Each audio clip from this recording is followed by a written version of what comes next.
Good evening, everyone. In tonight's presentation, I'll be advocating the use of 14 principles in teaching learning process. These 14 principles were categorized into four factors. The first one is metacognitive and cognitive factors, and the second one is motivational and effective factors.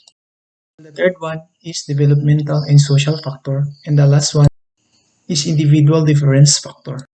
Under cognitive and metacognitive factor, we have number one, nature of learning process. Learning in schools emphasize the use of intentional process that students can use to construct meaning from information, experiences, and their own thoughts and beliefs. The second one is goals of learning process. In this process, educators can assist learners in creating meaningful learners' goals that are consistent with both personal and educational aspirations and interests.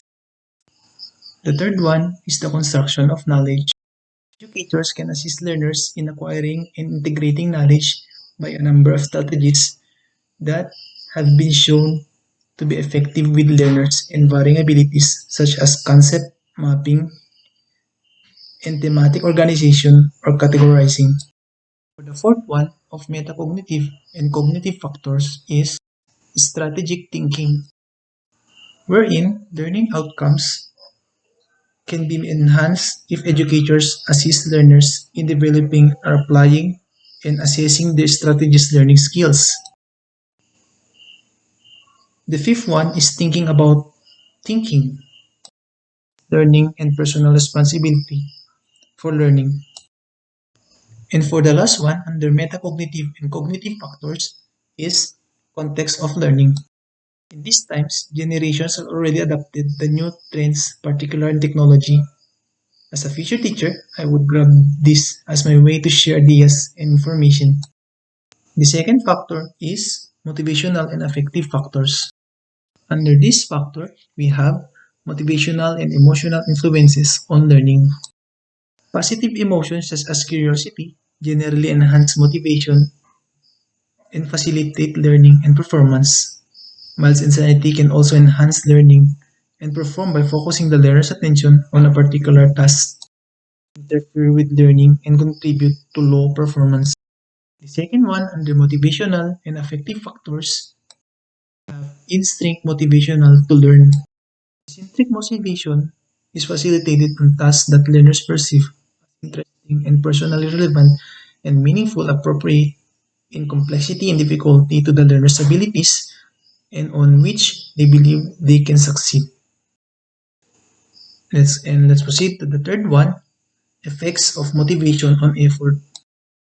In this learning process, educators need to be concerned with facilitating motivation by strategies that enhance learner effort and commitment to learning and to achieving high standard of comprehension and understanding. So let's proceed to the third factor, which is developmental and social factors. Under this factor, developmental influences on learning. In this learning process, awareness and understanding of developmental differences among children and without emotional, physical, intellectual disabilities can facilitate the creation of optimal learning contexts. Factors is the social influences of learning.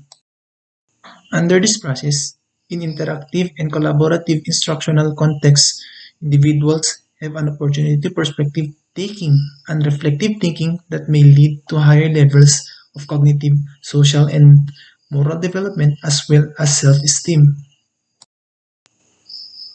And the last factor is individual differences factors. Under these factors, we have individual differences learning. Educators need to be sensitive to individual differences in general.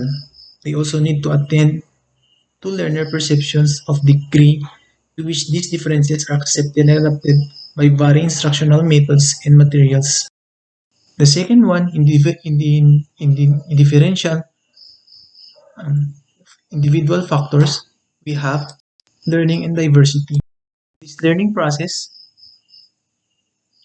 learners perceive that their individual differences in abilities, backgrounds, cultures, and experiences are valued. respected, and accumulated in learning tasks and contexts, levels of motivations and achievements are enhanced. And the last one, under individual differences factors, we have standards and assessments. Standards and assessments standardize assessments of learning progress and outcomes. Assessment provide one type of information about achievement levels both with across individuals that can inform various types of programmatic decisions. And that's all for our presentation. And thank you for listening. God bless everyone.